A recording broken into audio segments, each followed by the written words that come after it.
Hello, welcome back to the Faces of Truth. I'm Alexander McCauley, your tour guide through the next 15 minutes. Today we'll be talking about the actual science of embryology. In recent days in the news, we've been hearing politicians rant about how Alabama's decision to punish the murder of unborn children, which has been a holocaust for the last few years since Roe versus Wade, the opinion passed by the Supreme Court on abortion happened. Well, our dear politicians basically said that Alabama made its decision on religious facts, not science. So let's go ahead and look at the science. I think his name is Sam Tennent of Tennent Institute, said that all systems within the body are electrical in nature. Electrical technology can cure certain things, and it can recharge cellular batteries. Each cell in the body is sort of like a battery with a charge in solution. And three guesses. Our liberal friends call cancers the same as embryos. Dr. Tennent actually said that placentas are like cancers. Okay, so we have established a link between placentas and cancers. So, what are cancers and placentas doing?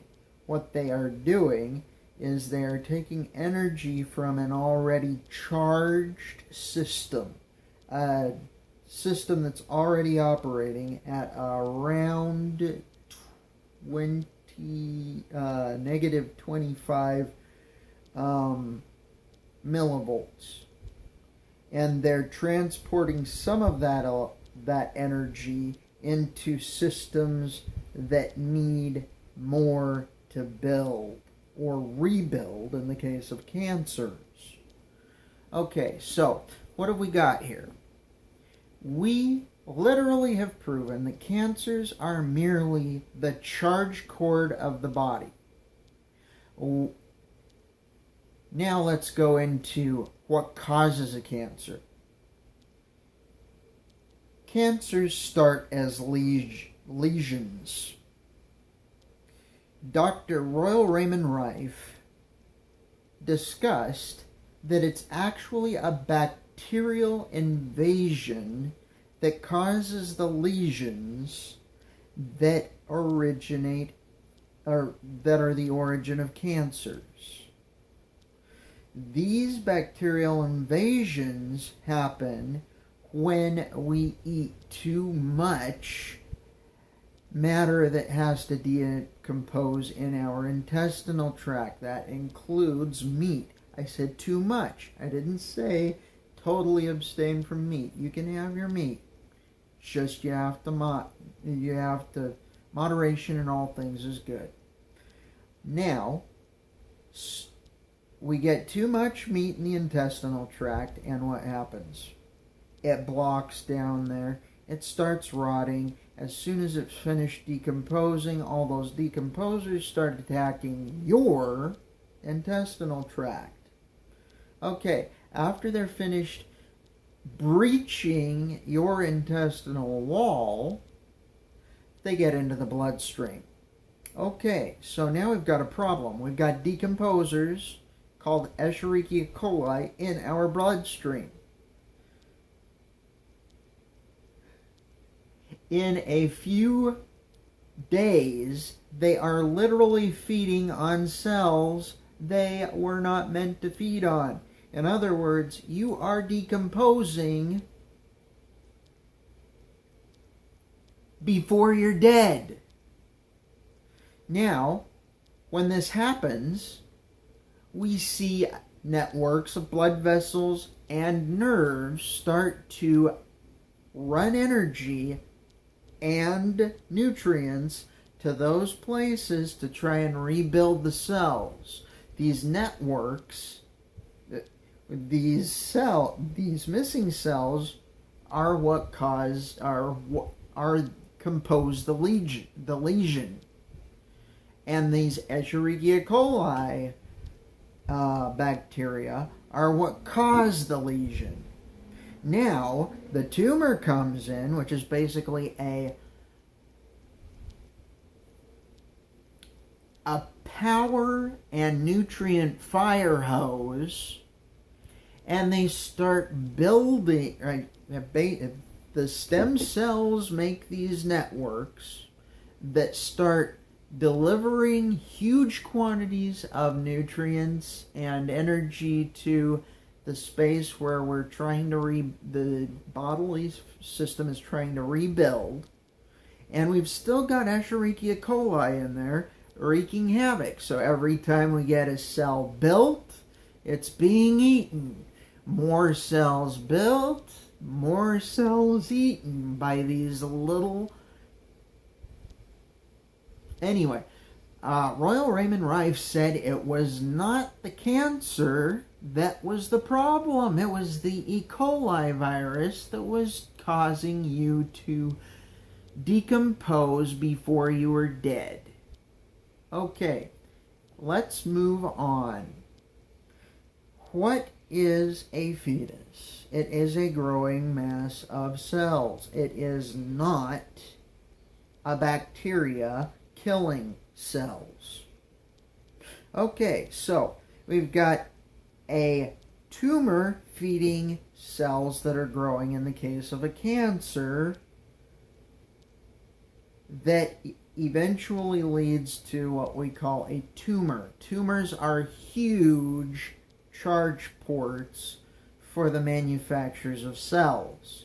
They kill us because, unfortunately, they're drawing from surrounding tissue to try and get enough energy to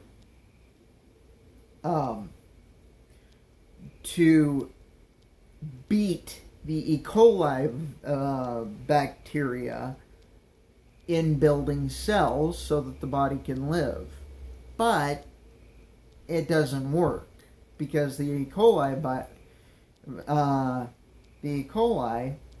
reproduce, and they keep on eating the cells that are regenerated. Okay, now let's see what we're looking at with a fetus. A fetus is a group of cells that differentiates into a blastocyst is a group of cells that differentiates into a fetus, which is basically a fully functioning human being. It is. It's a fully functioning human being. The blastocyst is made up of 4 differentiated cells operating at exactly negative 25 volts.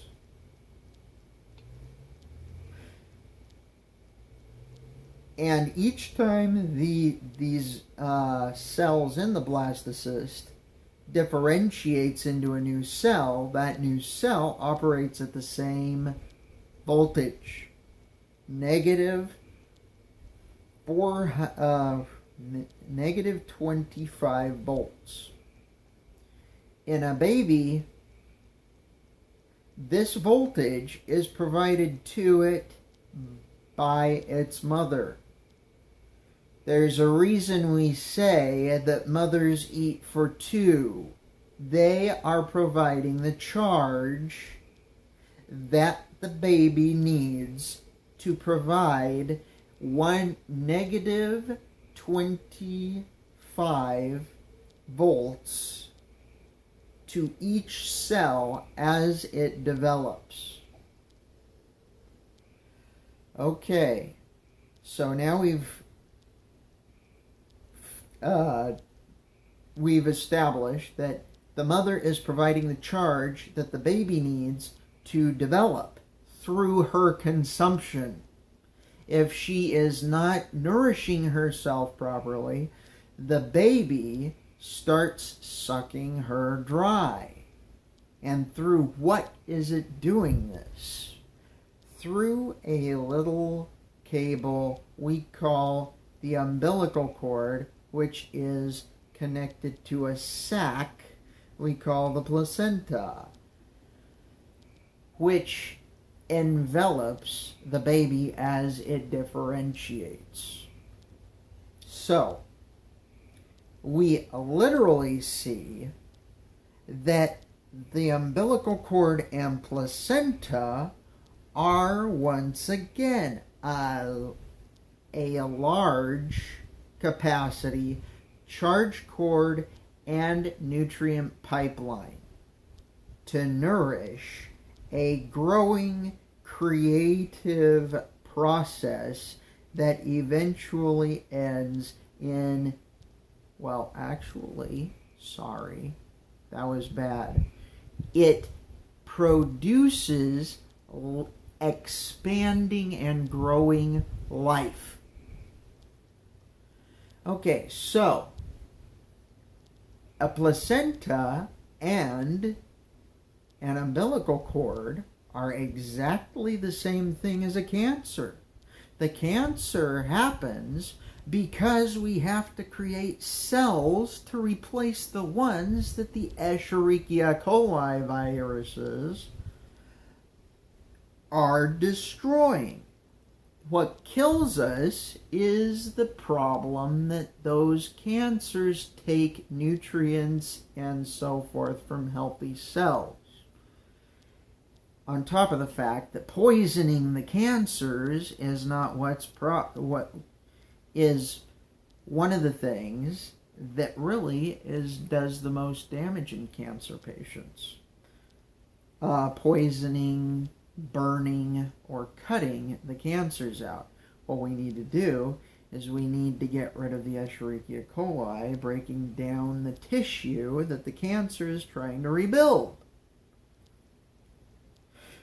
All right, now we see that yes, there is a similarity between cancers and placental umbilical tissue.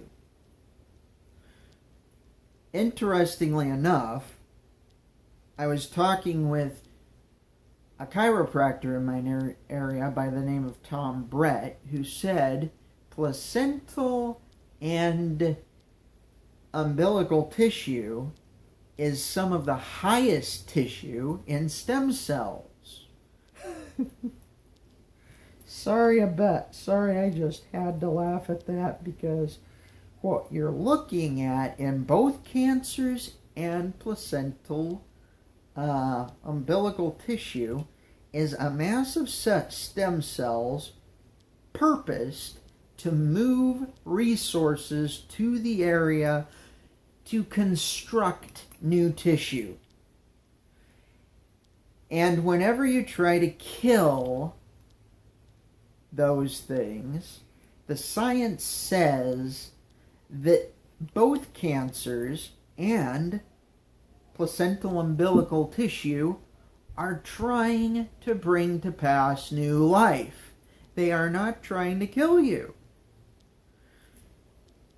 But the cancer kills you because the Escherichia coli keeps breaking down the new life that is generated by the tumorous tissue. The tumor never breaks up because it has to keep on trying to beat the E. coli. The E. coli are basically the abortionists of the body. Excuse me laughing again. I'm going to seem extremely intolerant by saying this.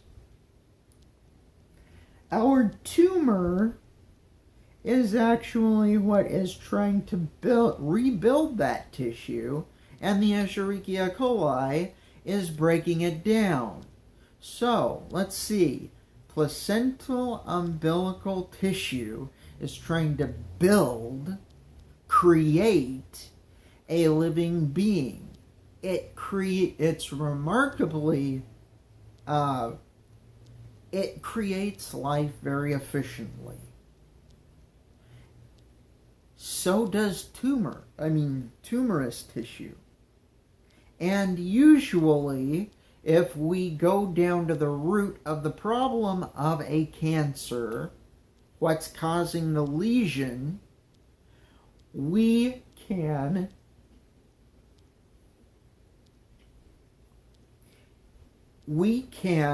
allow the tumor to do what it was supposed to do, which was rebuild the tissue.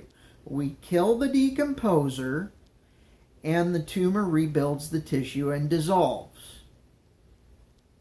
This is the way you cure cancer, not by killing the tumor. The tumor is what's trying to rebuild the cells that are being destroyed by the infection that came from the bowel. It all goes back to bowel. Of course, our baby does not come, in the scriptures we read that our offspring is the issue of our bowels, but, I don't think that they really scientifically understood that the uterus is something a little bit different than the bowel. Anyway, what we're looking at here is nanotechnology, stem cell technology for the reproduction or production of life that is automatically disposed of as soon as its function is not needed anymore. And in both cases, we find ourselves not getting, we find ourselves either trying to destroy the product or not getting the thing that's destroying the product of life. So, in both cases, we do not understand those scientists that the liberals continually quote do not understand what they're talking about. However, there are scientists that have done the research that do know what they're talking about, and they say that in both cases, both cancers and the placental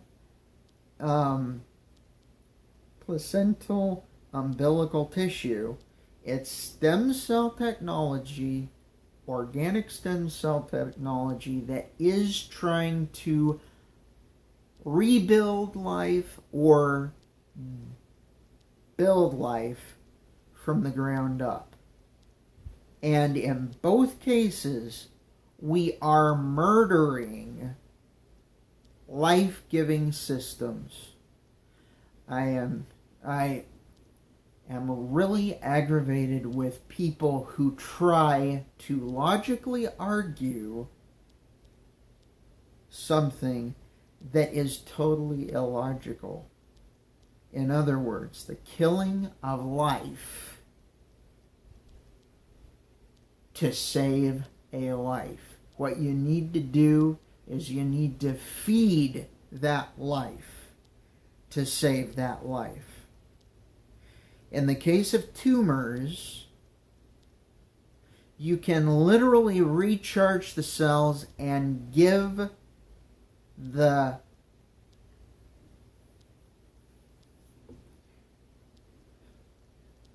systems what they need to rebuild by going heavy into the cruciferous vegetables. If you want to provide enough energy and minerals to rebuild tissue and to beef up your immune system to get rid of what's causing lesions, you go into your cabbages, your cauliflowers, your broccoli, your kales, your Brussels sprouts. Just start chowing down on them. 3 meals a day. Doesn't matter. By the end of a few weeks, you'll find that the tumor is going down and the lesion has disappeared. Why? Because the tumor was getting what it needed to repair the lesion. In the case of your unborn child, the mother needs to do the same thing. Heavy on the cruciferous vegetables so that she can charge the baby's tissue as it becomes a fully grown baby. During this time, she needs to ease up on the meat intake. I don't believe in totally carving meat out of your diet like most people do, but I believe in making it such a small portion of your diet that it can pass through without creating enough decomposer microbes to breach your intestinal tract. I also believe that dairy could replace meat in your diet in any capacity, so that you don't have decomposers culturing in your intestinal tract at all. Most human diets should be vegetable and fruit with a little dairy. But if you want to eat some fish every once in a while, that's fine. Passes quickly. You get what you need from it. What we're looking at as far as cancers are concerned is blockage in the bowels. Most people have bellies nowadays, and they do not have fat on any other part of their body. And this is a blockage in the bowels. Headaches, same thing, blockage in the bowels. The average American...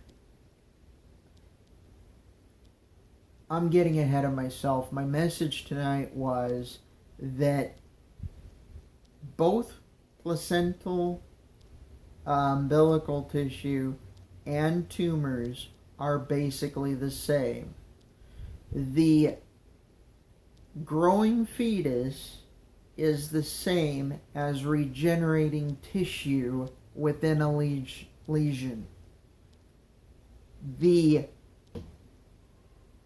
abortionist is the same as the E. coli bacteria within the lesion that is immediately killing the life produced by the tumor in order to rebuild the part being damaged by the E. coli.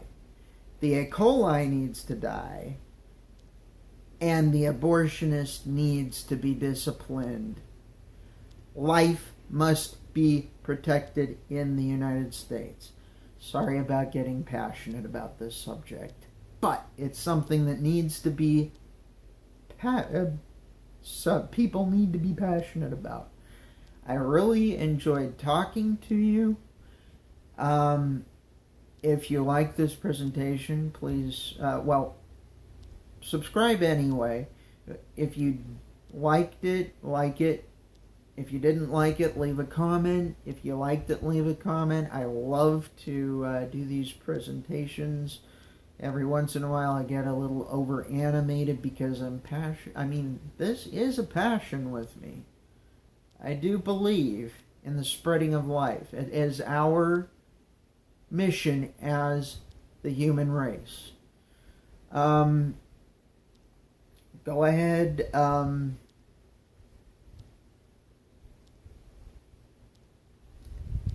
think that's about all I wanted to cover this evening. Thank you very much for joining me for another Faces of Truth. This is one face we never see of the abortion argument. And this, please share this presentation. I quoted quite a few experts that I will be putting links in the description to presentations by them, and share their presentations as well. This message needs to get out there. We need to put the kibosh on the death industry in the United States. Thank you.